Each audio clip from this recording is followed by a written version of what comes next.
right, welcome everyone. We'll go ahead and get started. It's about 11:30, so in interest of time, we'll be sure to keep us on a schedule. I know it's the last session of the day, so just want to say, Eric and I, we are from St. Luke's. My name is Angie Gribble, and we're going to be talking to you guys a little bit about employers as stakeholders in the conversations that we've been talking about through this whole summit. We're really honored to be speakers at this summit for you guys. When we look at all the subject matter expertise that we've seen in the speaker panel and all of you guys in the room, we're really honored to be able to participate and share our perspective with you guys.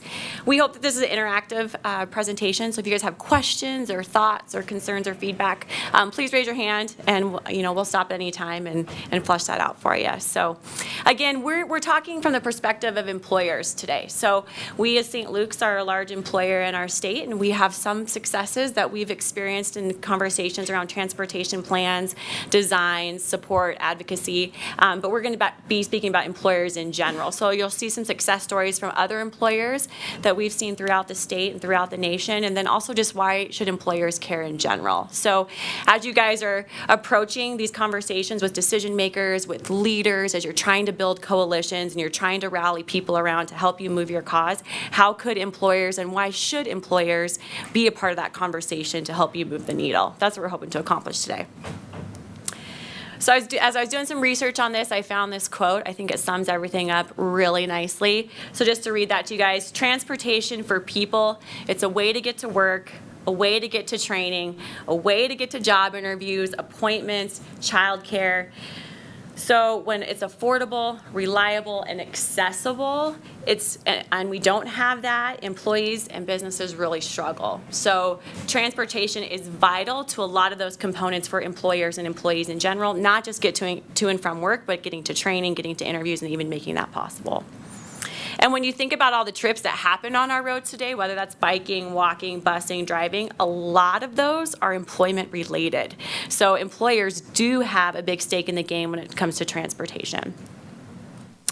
So we're kind of taking the business case from a few different perspectives here. So an employer could be concerned about transportation plans, transportation design, transportation advocacy from an employee perspective. If they could take it from a customer perspective, if they're customer facing and trying to bring people into their business. And they can also take it from a community footprint perspective. If we are an anchor institution that has a large footprint or a large landmark in a community, how does transportation design and our footprint impact that? So we're going to kind of take those three different perspectives throughout our presentation today, starting from the employee perspective. So again, why should an employer care when they're thinking about their employees? First of all, reliable transportation means dependable employees. If you have employees that have reliable transportation, consistent transportation, means they're getting to and from work in a dependable way, less absenteeism, less tardiness, increased productivity, all of that. In addition, when you provide a variety of transportation means to get to and from work, then you might have a more enjoyable commute for your employees, which increases their employee satisfaction. If somebody wishes to bike and that's what they enjoy doing and that's what makes them happy as a stress relief to or from work, but they don't have the ability to do that working at your organization, their satisfaction may decrease. So providing those options, providing those choices of getting to work could increase employee satisfaction. Workplace wellness opportunities. So if you encourage your participants to be active, we talked a little bit in some of these sessions around the health benefits of active transportation, multimodal transportation. Employers are very concerned about that since they're incurring some of the costs based on the health of their employee population. So they're starting to put in workplace wellness programs, workplace wellness opportunities. Eric actually runs the employee transportation piece of our St. Luke's Workplace Wellness, and we have lots of things going on there. But if you can use transportation to have those options to bike and walk to work within their working day, it really can be incorporated to a workplace wellness program. In addition, there's this kind of concept from an employer that's total rewards. So looking at some of the benefits that you offer employees that are maybe your non-traditional benefits. So not just pay, not just PTO, paid time off, not just your insurance benefits, but what are all the other kind of perks that you may get as an employee of our organization? Active transportation opportunities, workplace wellness programs, those types of things all contribute to that package of a total reward. So you can talk to your employees and say, this is what all that we offer, maybe outside of those traditional benefits. So it's part of that total rewards package. Recruitment of new employees. Okay, so there's a couple of things here. One, reliable transportation system increases your reach of your local labor pool. So if you have the opportunity for people that live 5, 10, 15, 20 miles away from your business to get to you in a reliable, consistent, convenient fashion, you've just increased your span of labor pool that can come and work for you. So when you're thinking about recruiting new employees, you've just expanded who are the people that I have access to and may want to and can come work for my organization locally without even having to get external or too far external. It may add diversity to your workforce. So if you're thinking about people that maybe don't have access to a vehicle, but could be a really great contributor to your work, how do you attract those people if you don't have options to bike, walk, bus to your employer setting? So you might increase some diversity and be more representative of the community in which you live if you can attract all members that are in that community to actually work for and be a part of your workforce. And in addition, it adds desirability for potential candidates coming into your area. So if you are trying to attract people that are external, you are trying to bring people in and recruit outside of your local level, it makes it a much more desirable place to live and work potentially. An example of that, this is just a snapshot of St. Luke's careers website. So if you're searching for a job at St. Luke's, we actually highlight why you'll love Idaho as much as we highlight why you would love our organization. And you'll see the first section there is 19,000 miles of trails. So anybody that is searching for a job within St. Luke's, and I would say this is probably not unique to St. Luke's, but lots of employers in Idaho use this as a way to attract people to come and want to work here. So again, just recruiting new employees, that desirability of the place to live really contributes to that with those different means of transportations and that livable lifestyle. There was a presentation yesterday that I went to that they said millennials now are starting to look at actually places that they want to live first and then a job that's in that place, as opposed to previous generations that would go anywhere that the job takes them. So when you think about millennials now becoming one of the largest generations in our workforce, and that's how they're making decisions on where they want to work and where they want to be, they're going to find a place they want to live first and then find a job there. This is the type of stuff that makes it attractive and makes that generation and those people want to work for you. Continuing on the business case for employees, depending on the nature of your business, you may need options for part-time employees as well. So not thinking about your traditional 8 to 5 full-time employees, but part-time employees that are working shifts, that are working maybe several part-time jobs. You know, those are the types of employees that might be getting lower wages, that might have less income. Again, they might hold multiple part-time jobs. So how can they get to and from your work? They might need the bus system. They might need biking. They might need something else other than a car because of potentially their income and their wages, but also because of the nature of their shifts. So you have to have those options if those are shifts that you have, jobs that you need to fill for your business. Along those lines, midday work travel considerations. You might be an employer that has several different campuses for your place of work. So if you have people that are going from meeting to meeting at different places, how are people going to get to and from those different campuses? And if you have options to walk, bike safely instead of taking a car from each of those places, something to consider, something that makes that a little bit more attractive and accessible. I talked a little bit about non-traditional and shift considerations. So people that are working night shifts, people that are working swing shifts. You know, if the buses don't run at those times, how can they get, and they don't have a car, how can they get to and from those shifts? So just again, that non-traditional, really something to think about for your employees. Employees are starting to work beyond traditional retirement age, so people are working longer. And when you think about drivers and as they age and keeping them safe, if they have options for that older generation workforce to not have to drive to work, something that again is another plus to think about. So as those demographics of your workforce are changing and evolving and potentially getting older, do we have options for them to get to work other than driving?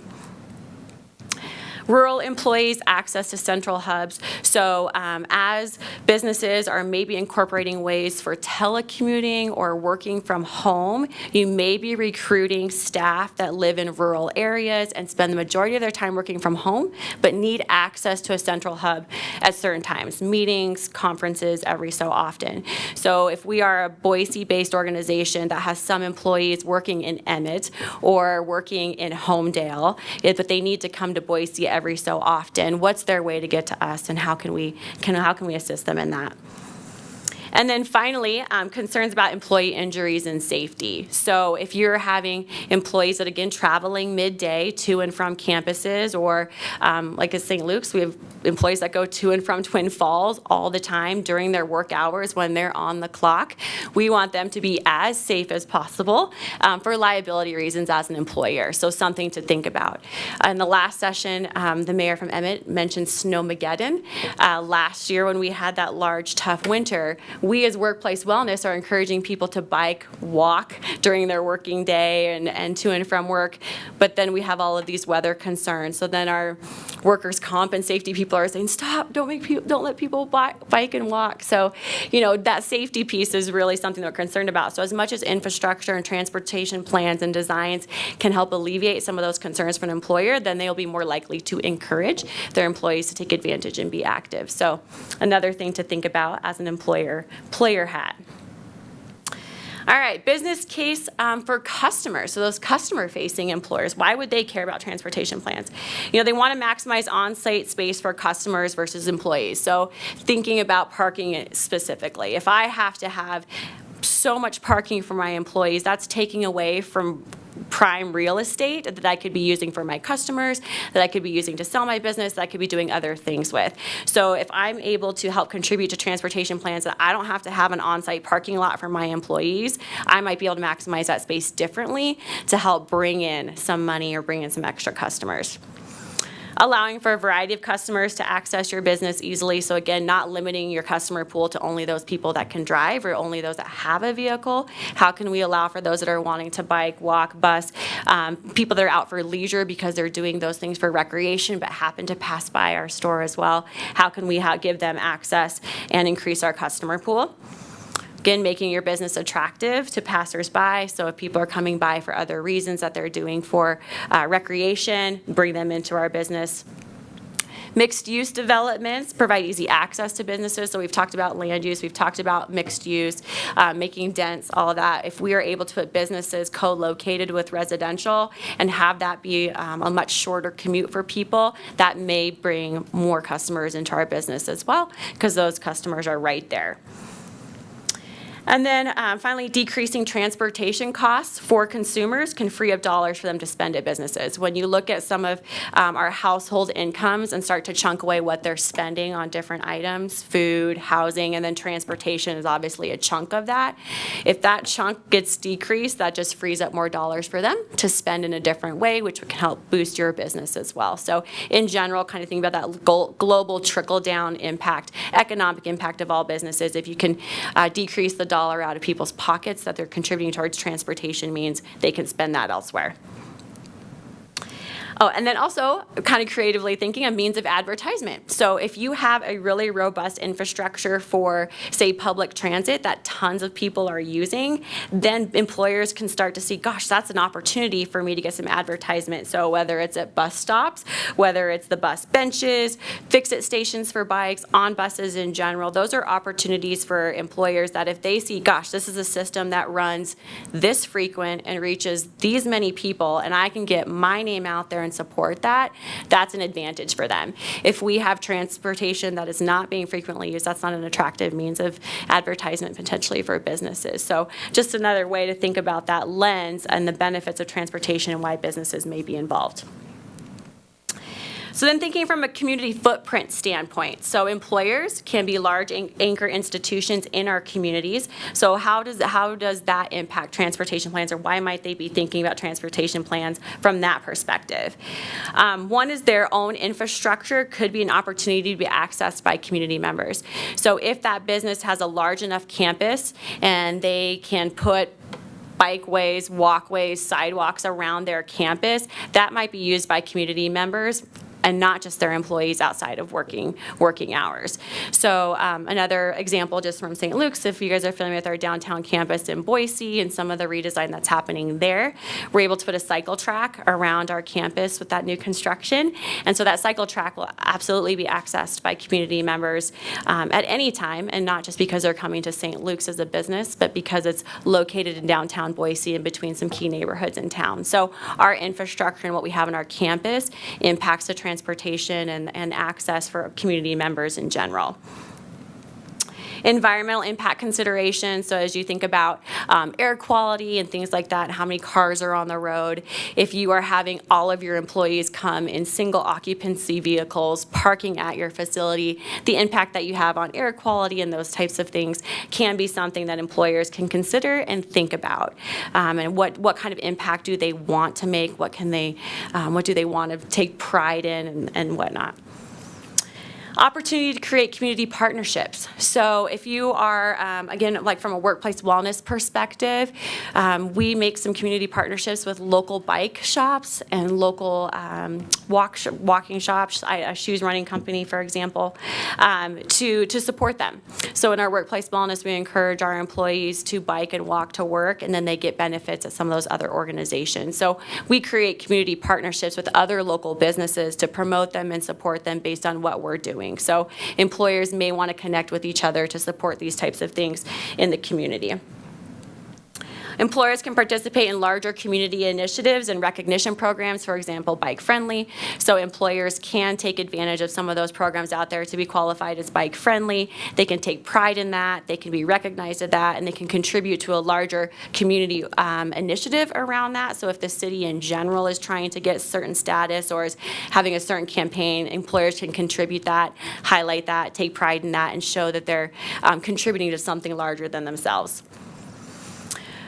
Employers can influence from an advocacy perspective, so employers can absolutely take the time to support anybody that wants to put something forward, and whether it's to the legislature or to city council. How can employers sit there and be an advocate for you as well? So they can definitely contribute that way. And then employers may be a funder. So some employers might have the ability to contribute dollars towards these projects or dollars towards initiatives and plans. So if that is an option for them, that is something they could do as well. So what information can employers contribute? So again, as you're making these cases and having the conversations, what can employers bring to the table for you? So we've talked about why they would be interested in this. What can they bring to the table as well?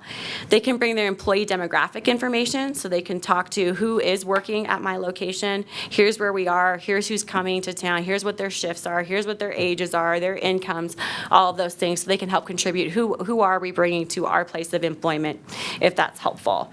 We can bring qualitative data from our employees and from our customers. So as we're hearing stories from our employees about how they're getting to and from work, how they'd like to get to and from work, and same thing from customers, we can bring that.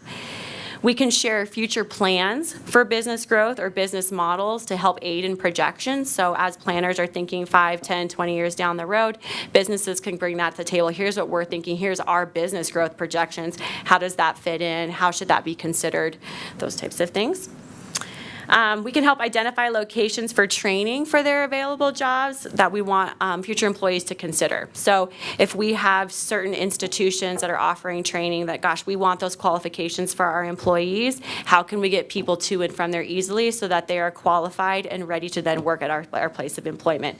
So again, just kind of what are those points of interest that our employees may want and that we want them to have access to in order to come work for us.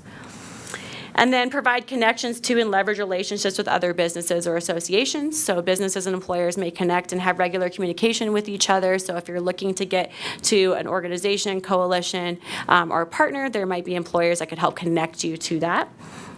And then again, maybe a funder. So if employers have the ability to contribute dollars, that could be a role that they would play as well. And finally, again, as an advocate, again, bring them to the table, bring them to the conversation, ask how they can help. They may or may not have a level of influence that you or your organization or your coalition doesn't have, so please bring them to the table. All right, and then I'm going to have Eric come up and talk about some of the examples of businesses that have been working in this world and things that they've done to be successful. All right. Thank you. So forgive me for just a moment. I'm kind of a wandering presenter, so I don't like to be right back here. So I'm going to walk around and kind of grab the mic from over here and kind of use the room, or whatever it's called.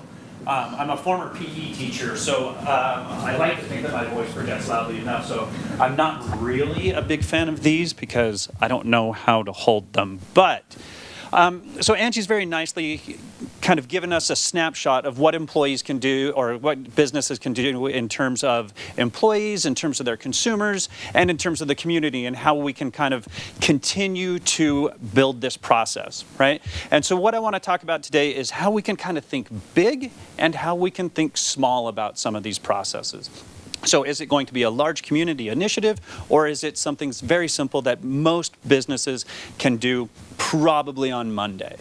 All right, so let's take a look at a few of these things. So from an employer snapshot, what are other companies doing? Right? What are some of those templates that we can beg, borrow, and steal from? Right? If we've heard something that a colleague is doing, or if we've seen something that we liked in a different business that we have visited ourselves, what is some of that stuff that we can actually utilize? And those are both big and small efforts, right? So we've seen things where we've heard about what Coeur d'Alene is doing and what their entire community is kind of putting together in terms of a network. And that may not be feasible for most of the places that we live right now. But we can start to take some of those smaller efforts and incorporate them into a much larger plan. So some of these have big financial costs and considerations to take into account, and others just don't. Okay, so let's take a look at some of the things that might be working for others and what we might be able to kind of learn from these places. So working for St. Luke's, I like to think about hospitals and things like that because I want to know how they help their employees and their patients and their visitors get to and from a hospital. Seattle Children's Hospital really resonates with me because in many ways, Seattle Children's Hospital and its location is very similar to the downtown Boise location. Right?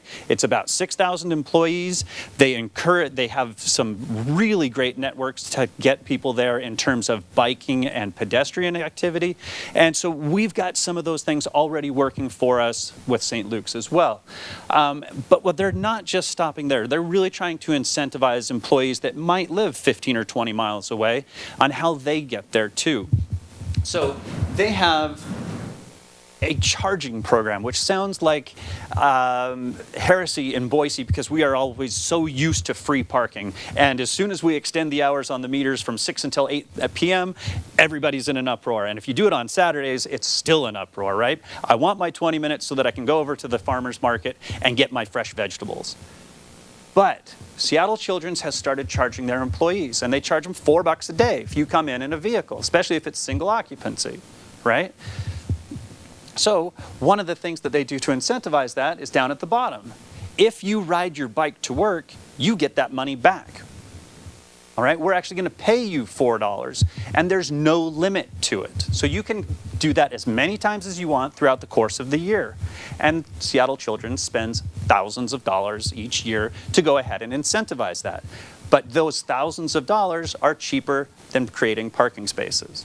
They also offer free parking for van pools and discounted parking for car pools. So now you're bringing a sense of community into the equation as well, because now we are going to work together rather than I am going to work and then finally talking to you once you got to work as well.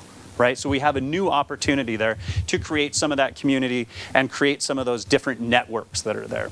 So the photos on the right are kind of the three main points that Seattle Children's is really incentivizing: a van pool, a car pool, and biking to work. So what are some of the other places doing? Well, down in Arizona, Salt River Project is an energy company.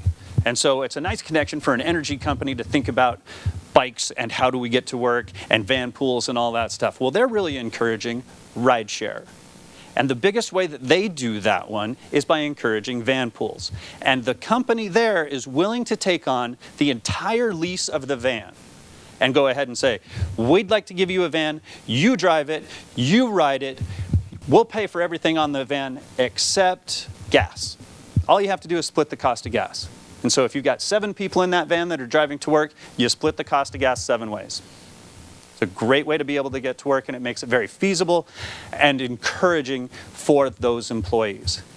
Salt River also has their own internal bike share. So that's something that, as I did a walking tour of the Boise parking garages the other day, I noticed that one of the hotels downtown has their own bike share as well. They just went out and bought 7 cruisers, lock them up, and they allow employees and guests of their hotel to go ahead and check them out, bring them back.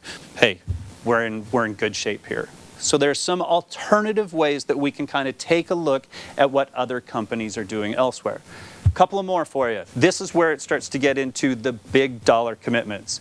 Coca-Cola, big dollar company, has a few different campuses throughout the Atlanta region, right? So they decided that they were going to try to encourage people to take shuttles going back and forth, and this is one of the free shuttles up in Sun Valley. I couldn't find a picture of the Coca-Cola shuttle, sorry. But they have decided that shuttling employees back and forth from location to location is more cost effective than trying to create parking structures. Because at the very bottom you can see there, they've saved about 500 parking spaces. And the average cost in Atlanta and Boise of each parking space is about $25,000. And that came out to a very real savings for Coca-Cola of about $12.5 million. By just creating a shuttle system. That $12.5 million, I would assume, is really able to create and fund that shuttle system for years and years to come. So they are looking at a long-term solution to the problem that currently exists. Also, they went ahead and have incentivized some of the mass transit that they have in Atlanta, and one of the things that they did very intentionally was create one of their headquarters on top of a MARTA civic station. So they've now got mass transit to be able to get people to work, and then they've got a shuttle system to be able to get people through some of those intra-workday transportation needs. MITRE is an IT company just outside of Washington, D.C., and they took advantage of one of the mass transit expansions. And MITRE was located about 2 miles away from one of the subway stations, or L stations, or whatever it is in D.C. And when that line was extended, they found that they had about a 3-fold increase by offering commuter incentives, by paying for the monthly pass for people to use that subway, that train system. They had about a 3-fold increase in the people that were then using it. They piggybacked on some of that, kind of using some of the first and last mile mentality of, if you ride your bike to the mass transit station, then we will help with some incentives in terms of biking and walking to work. So they've done some of that as well. One of the things that they also encourage at the second to last bullet there is that they went ahead, and if you chose to ride your bike all the way to work, we've got fitness rooms, we've got locker rooms, we've got secure bike parking, we've got all those things that help address the concerns that many of us that bike commute have on what happens once I finally get to work. Where does all my stuff stay, and how do I get prepared for my day? So they were willing to make that investment as well. And they've estimated that over the past, I think, 3 years, they've saved about 5 million miles worth of travel within the DC area. So, how does this come home? How do we use some of this information? The information that Angie's already shared and some of the spotlights that we've shown on some of the other companies that are out there. Well, what we can do as employers is we can take a look at our current situation. What are employees doing? What are employees asking for? Do we have a bike rack that is secure? Do we have locker rooms that are nearby? Do we have something where it's available to us? And so some of that conversation really is about asking for that feedback from the people that are traveling to our work. And you can do that in a variety of ways. We've tried online polls. We've just gone up and asked employees. I was at a bike to work event earlier this morning where I had far too much coffee and not enough food. But we can just ask those employees, what are your thoughts? What are your concerns once you finally get here? And I had an interaction earlier this morning where I had a nice conversation with 3 people out on the sidewalk after they locked up their bike. And I kind of followed them in unintentionally after our exchange had ended, and as I was turning down a separate hallway, I heard one of them say, "I almost told that guy," and I never heard what the rest of it was. And so we need to have those conversations with employees because I'm really, really curious about what they were going to tell me but didn't have the guts to ask at that point in time. And so we need that feedback from our employees. It can be somewhat passive in doing a poker chip poll. Just put out like 3 little jars. You want to vote for, bike infrastructure? Put a poker chip in this little jar. If you want more mass transit incentives for VRT or something like that, put a poker chip in this jar. You can do it in a passive way so that their voice is heard, but not necessarily overtly stated to you. So there's a few different ways that we can assess and that we can survey and get that feedback. The middle one up there is collaborate. There are many small employers in Idaho. Not many of them have dollars that are just kind of floating down from the sky saying, here, we'll go spend me on some sort of amenity for your workers, right? We just don't have dollars that are 100% free. So let's collaborate. What are some of those neighbors also seeing in terms of their employees and their employee feedback that they're getting? If you have a small coffee shop that is next door to a bookstore, you both want those customers to use a bike or mass transit or something along those lines to be able to get to your door so they can enjoy coffee and a good book. So if you feel that a bike rack is too expensive for me as a coffee shop owner, well, let me talk to the person next door and see if we can go in on some sort of bike rack or collaborative effort. So it's not just a me against the world mentality. Let's talk about how we can create that sense of community within the business community as well. One of the best things that you can do is just get started. Talk to your employees, ask what they want to know, and what they feel would incentivize them to be able to get to work in a different mode. So, some of that is going to be short and long-term planning. Some of it can just be install a bike rack. As I did that parking garage walking tour about a week ago, I visited an office in one of the high-rise office buildings down here. And they were showing me some of their May in Motion promotions. And they had 5 bikes in a bike rack, and I was pretty impressed. And it was nice to see, because they're a smaller office. They only have 10 or 15 employees or something like that. Their bike rack wasn't down on the main level. It wasn't on a sidewalk. It wasn't hidden in a part of the parking garage itself. It was in their employee break room. They just put a bike rack, bought one, brought it up on the elevator, and plunked it down in the employee break room because they had the space right there. So all of a sudden, you saw all kinds of different bikes. You saw a fat bike in there, you saw an e-bike, you saw a hardtail mountain bike, but people were biking. They were getting there. So some of these concerns are just that simple and that small and that short term of let me just go out and buy a bike rack. It doesn't need to be the safest thing in the world because it's going to be in the employee break room. If something goes wrong, we have our list of suspects, right? So that's one of the ways we can help the employees. How can we help the customers? Be creative. If you're that coffee shop or bookstore owner, have bus pass Tuesdays. You rode the bus and you can bring in a bus pass or show me your monthly pass or something like that. Promote that. Give them 5% off the coffee or 10% off a book or something along those lines. But promote that alternative mode of transportation, whatever that might be. I'm sure there are plenty of ideas. You probably have a few of them right now, and I'd love to hear them if you have them. So what are some of your thoughts in terms of how could you incorporate this into your own work? What are some of those be creative ideas you have right now? With the pregnant pause. And again, I'm a fast talker because I was a PE teacher for elementary school, so I had the limited amount of attention that I had to grab. So I apologize if I'm going too quickly for you. Any ideas? Sure.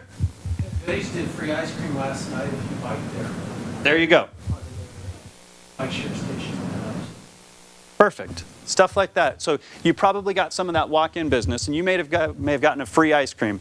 But I remember when my kids walked into Goodies, we were buying stuffed animals, and there were jawbreakers, and there were all kinds of other things that we did spend money after we had that free moment. What else? One more. I know it's late on the last day, but come on. At Boise State, we opened up our computer science department downtown.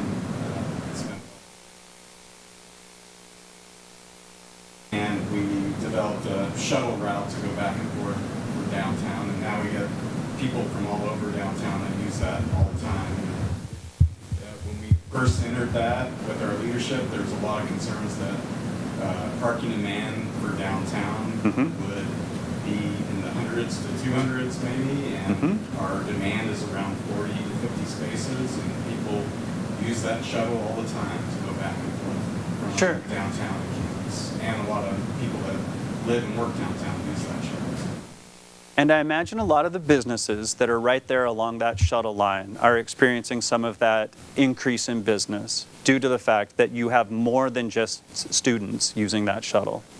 Getting to and from campus and downtown is a crucial first, last, or intermediate mile for a lot of people. So it has a lot of potential positive ramifications for it. So thank you. Lastly, market it. Show it off. If you're doing this stuff, let people know about it. You know, one of the things that I took away from Russ's conversation yesterday was a lot of this stuff is free for you in terms of marketing dollars. Instagram is free. Take pictures of it. If you want to run a Facebook contest or something like that, it doesn't cost you a dime other than the time it sets that you take to set up that contest on Facebook.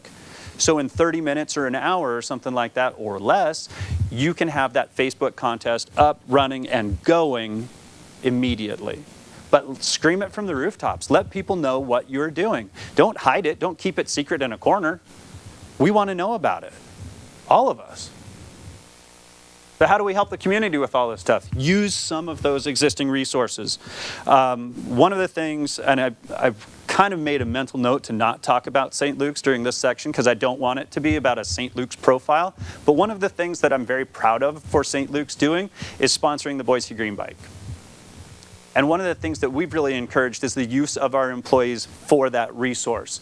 And in many ways, we're trying to promote the fact that because we have multiple campuses here in the downtown area, that this is the best resource to use to be able to get to that next meeting that's off-site, whatever that site may be. So if you're going from the Boise Hospital to Washington Group to Shoreline, all three of those have green bike stations. One of the easiest and potentially fastest ways that you can use to get from here to there is a green bike. So what are those resources and how can we spend some of those dollars that we have as companies to promote what already exists? Because it's a heck of a lot cheaper for St. Luke's to say, all right, we'll sponsor you, than put in green bike stations or something similar on all of those campuses to try to serve 7,000 Boise employees. So, some of the other services that are available, if you can do an Uber or Lyft or a taxi subsidy so that you can get other people, instead of maybe using the Boise Green Bike because it's raining or something like that, if you can offer them that ability as well. They can bike to work, but if they need to get to Meridian or something like that, they can take an Uber and it costs $6 or whatever it costs to get to Meridian from Boise. One of the things that as an employee transportation coordinator that you rely on heavily, and this goes to some of the data that Angie was alluding to earlier, is that commuter crew run by ACHD here, Ada County Highway District, provides me a ton of data about the employees that choose to ride a bus to work, or vanpool, or carpool, or bike, or walk, and I find out all kinds of wonderful information about people. Like I know that the average commute by bike for a St. Luke's employee right now is 3.06 miles.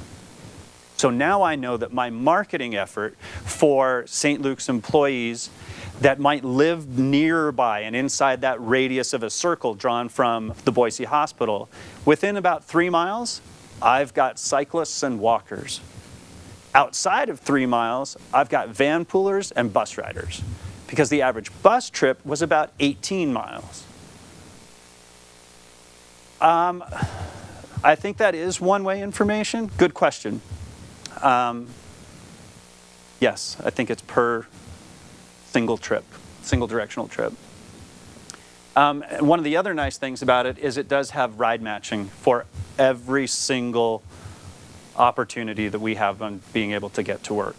So if you choose to ride your bike to work, and I live out near Collister and Hill, when I enter my route from Collister and Hill to the downtown Boise area, it all of a sudden automatically populates my best route coming and other people that share similar schedules and rides. So I've already making that community connection of how I can get to work with other people as well. And that's an opportunity for carpool, vanpool, and bus as well. Lastly, please be smart. This is just outside of our master plan being constructed right now on Jefferson. So please be smart about how you talk to people, because they are easily confused by the signs and signals that we give them. And I want to end with 2 examples. This is an absolutely gorgeous bike corral.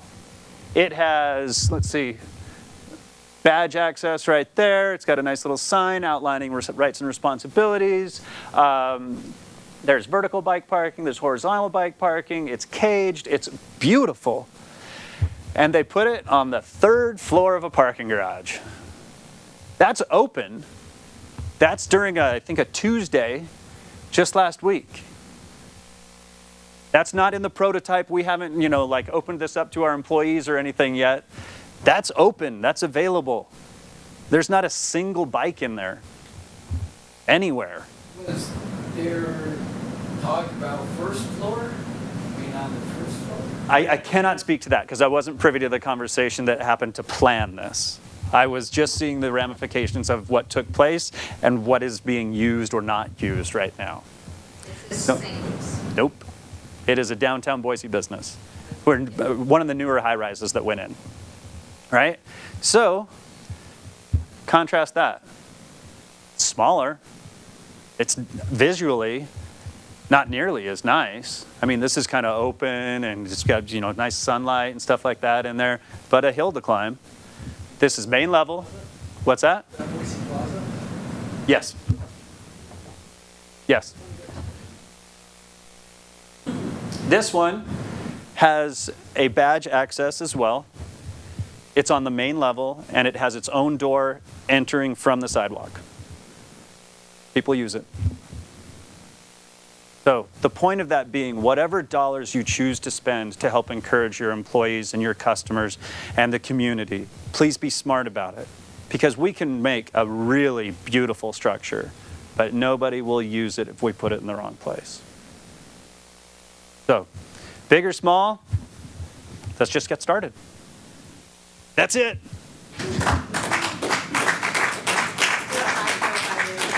Here, looks like we've got plenty of time for questions. We've also got time to duck out early and start the drives home if we need to. So, Yeah, right. yeah, exactly. I misspoke. Sir, or walks.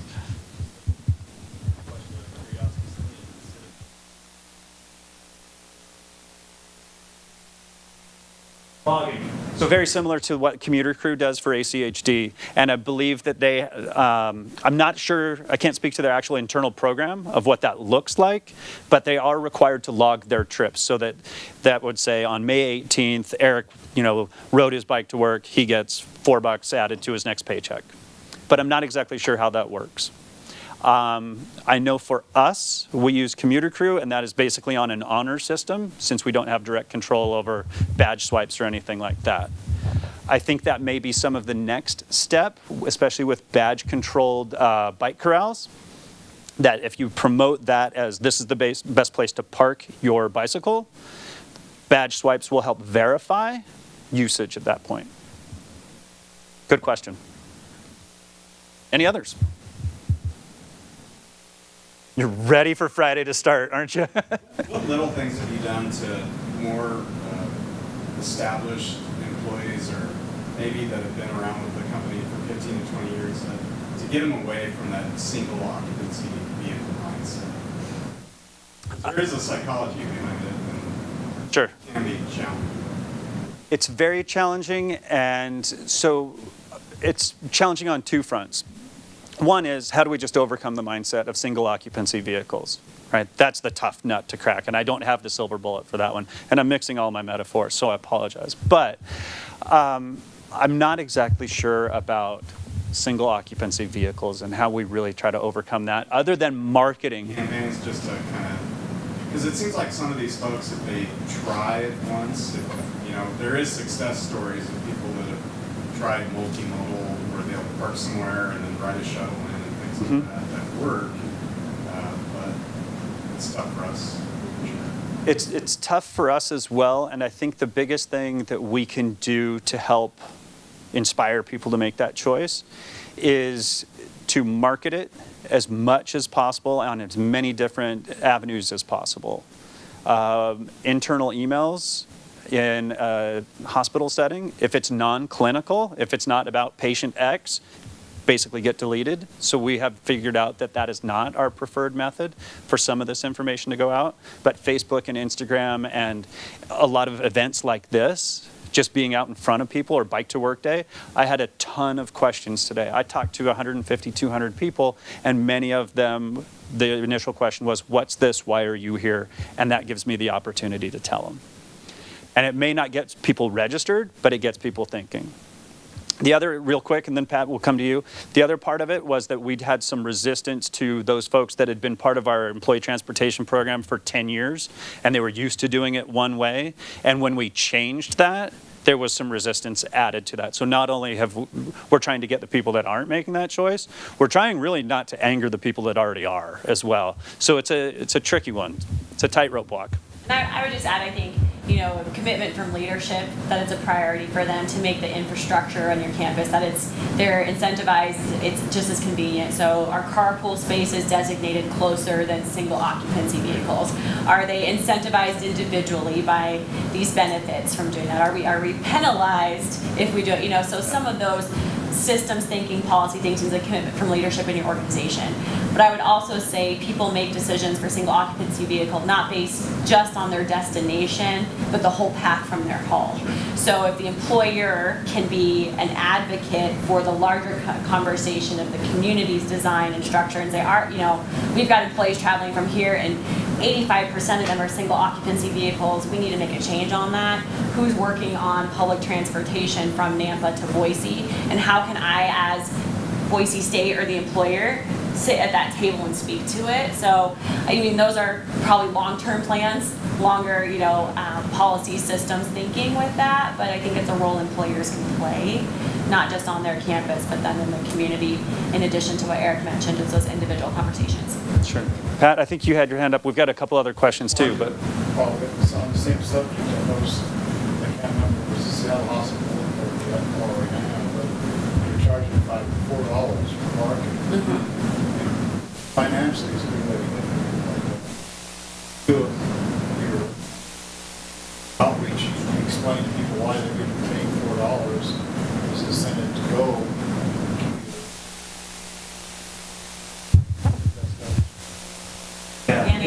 Sorry, go What I ahead. was saying, I think, if you're going to put the penalty on doing that, you have to create the alternative as being an option. So it's like if we're going to penalize you for doing this, but we've also opened up that alternative is convenient and accessible to you too. So, Right. yeah. Give you $4 back. Just go Exactly. buy it. Yeah. So it goes from I have to pay to I am paid. Yeah. All right. We had a few others.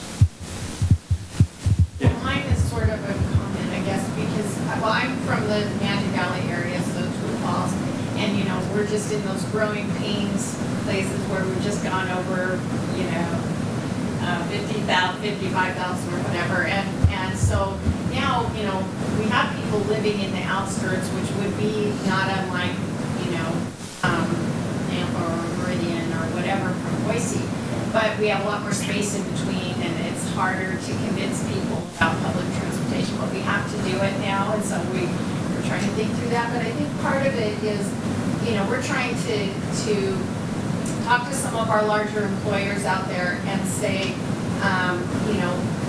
as you've got people coming to look for jobs here, what are they saying about what their preferences are for transportation? It's hard for them to live out in some of these communities, and yet if transportation is a problem, so a lot of the millennials are saying, go there if there's not transportation. I want to be able to ride my bike, or I want to be able to take a bus or a shuttle.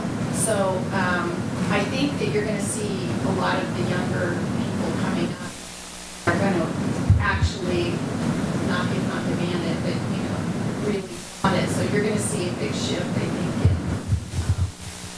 what your employees are asking for. And I would add, just from football, just the nature of the industries of some that are coming to that area. You think about Chobani, a Cliff Bar, a lot of food. They might have some of those non-traditional shifts, and people that are working those that are going to have to think differently about transportation too. So if I am traveling from Shoshone to Twin Falls or Buell to Twin Falls at 6 o'clock at night and get off at 2 in the morning, what does that look like? Here and then here. On the incentive, have like a bike map for your employees, a safe bike map, because there's not too many corridors, bike areas. I mean, you got your sidewalks, but you know, like what, Jefferson Bennett's the only one, but yeah, a bike map so people feel more assured of riding. You bring up a great point, and with many St. Luke's employees kind of being consolidated towards the Washington group, and that whole plaza where MK used to be, we're really taking a look at what are those more prescribed routes, safer, not always guaranteed as safe routes to be able to access that kind of little island that's right in between Broadway and Park Center and Front and Myrtle. I mean, that's a tough intersection to kind of get to try to breach that. So we're trying to map some of those ways that are a little bit more preferred depending on where you are starting from. East End is a little bit easier to approach on that one. North End, we can work with that. Park Center is easy, you just get on the greenbelt. But having that already pre-mapped for you certainly helps inspire people to make that choice. Absolutely. You have one in the back. Well, the single car culture,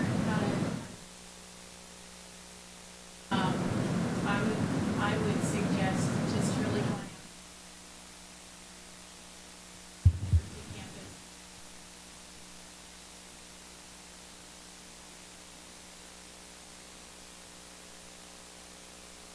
Festive, everybody got t-shirts, you know, we got, the whole department was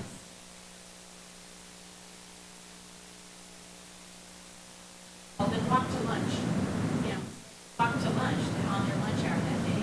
And some people said, well, you know, there's a week. So we suggested house lived about 3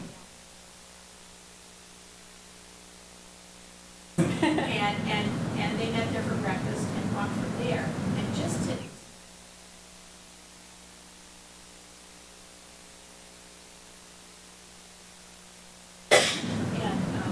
help them kind of get over that barrier mentally.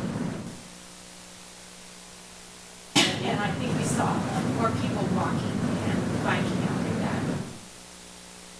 Well, I think you bring up a good point. And one of those points is that oftentimes we get into an on-off switch mentality of you need to either commute all the time or none of the time. And some of those small steps of, hey, you know, if you can commute on Mondays, that's awesome. We'd love to see you use, you know, the bus to get to work one day a week. We'd love to see you walk to work. We'd love to see you park once, you know, and use those other community resources available, either sidewalks or buses or what have you, Boise Green Bikes, to be able to get to your next destination. So I think it is not all or nothing, and I think that's an important message to share. Yes? So I work with federal highways, and we try to do something of an example.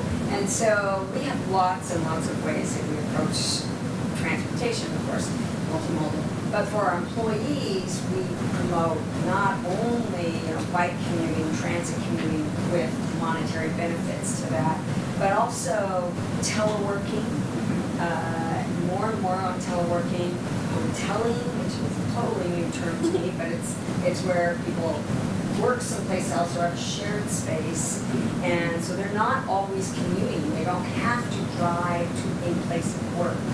So even being creative in that realm of how can we allow people not to come to work once a week or something from home or something. Great. So yeah, lots of options out there to reduce congestion. Absolutely. And I think that, you know, for us and as our employer, we have to recognize that there are certain people that do not have that option ever. Clinicians don't. You just can't. There are some virtual doctors, some of those virtual surgeries and stuff like that. But on the whole, we're looking at people making visits to in-person physicians and clinical providers. So some of that we have to recognize as, yeah, okay, maybe not you, but you can bike, but you maybe not telecommute.